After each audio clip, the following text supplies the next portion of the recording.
নামাজ ছাড়িও না আল্লাহকে আসতে আমার লাগে ইউটিউবের কাম করবার লাগে একজন যে এক অক্ত নামাজ ছাড়ো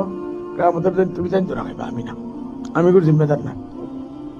আমার লাগে আমার বাইর লাগে আমার উঠতে লাগে এক অক্ত নামাজ কোজা করিয়া না ভাবিয়া ঘুরাইবে জানো জানোয়ার পেশাব করা পানিও লইতে না নামাজও হইতো না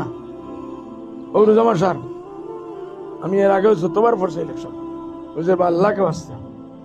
আমরা আরে বুট দেওয়াইবে লাগি তো একটা রোজা খাই আর বুট দেওয়ালা আল্লাহ মেহনত করা লাগবো আমরা ফল উপরে থেকে আইব নিশ্চয় তার চাল বাজিয়ে বুট আয় না ইনসানের দিল হদিস শরীফ আছে আল্লাহর দুই আঙ্গুলের মাঝে ইনসানের দিল অবা চাইলে বা ফটাই দিব হবে চাইলে হামেশা নমাজ পাবন্দির সাথে পড়িও মা বোন হিন্দু হলে পূজা টুজা করিয়া পারিল মুসলমানের নমাজ পড়িয়া পারিল পাক সাফ রইও আর আল্লাহর কাছে দোয়া করিও ইনশাআল্লাহ আল্লাহর তরফ থেকে মদত আসমান থেকে আইব